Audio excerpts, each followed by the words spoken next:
Hello, citizens of the world. We are anonymous.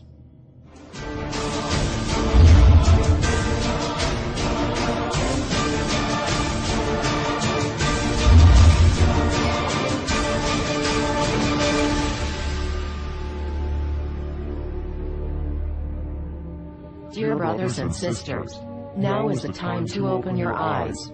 In a stunning move that has civil libertarians stuttering with disbelief, the U.S. Senate has just passed a bill that effectively ends the Bill of Rights in America.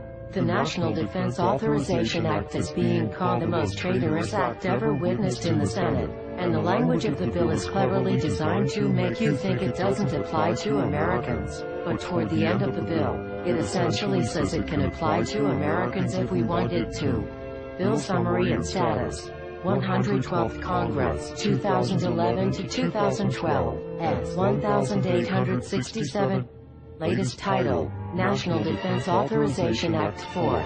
This bill, passed late last night in a 93-7 vote, declares the entire USA to be a battleground upon which U.S. military forces can operate with impunity, overriding posse comitatus and granting the military the unchecked power to arrest, detain, interrogate and even assassinate U.S. citizens with impunity. Even Wired magazine was outraged at this bill, reporting, Senate wants the military to lock you up without trial.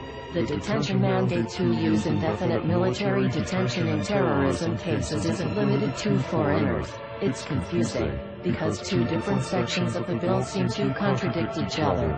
But in the judgment of the University of Texas Robert Chesney, a nonpartisan authority on military detention, U.S. citizens are included in the grant of detention authority. The passage of this law is nothing less than an outright declaration of war against the American people by the military-connected power league. If this is signed into law, it will shred the remaining tenets of the Bill of Rights and unleash upon America a total military dictatorship, complete with secret arrests, secret prisons, unlawful interrogations, indefinite detainment without ever being charged with a crime, the torture of Americans and even the legitimate assassination of U.S. citizens right here on American soil. If you have not yet woken up to the reality of the police state we've been warning you about, I hope you realize we are fast running out of time. Once this becomes law, you have no rights whatsoever in America, no due process, no First Amendment speech rights, no right to remain silent, nothing. The U.S. Senate does not want us to speak. I suspect even now orders are being shouted into telephones and men with guns will soon be on their way. Why? Because while the truncheon may be used in lieu of conversation, words will always retain their power.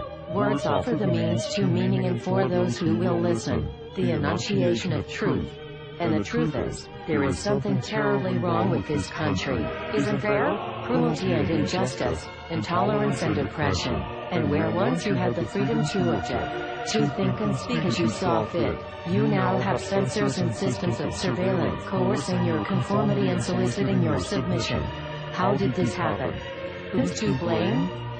Well, certainly there are those who are more responsible than others, and they will be held accountable. But again, truth be told, if you're looking for the guilty, you need only look into a mirror. I know why you did it.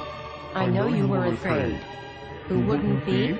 War, terror, disease. There were a myriad of problems which conspired to corrupt your reason and rob you of your common sense. Fear got the best of you, and in your panic, you turned to the now president in command, Barack Obama. He promised you order. He promised you peace.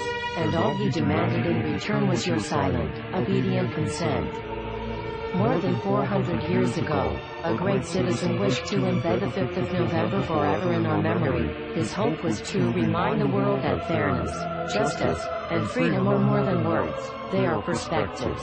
So if you've seen nothing, if the crimes of this government remain unknown to you, then I would suggest that you allow the 5th of November to pass unmarked.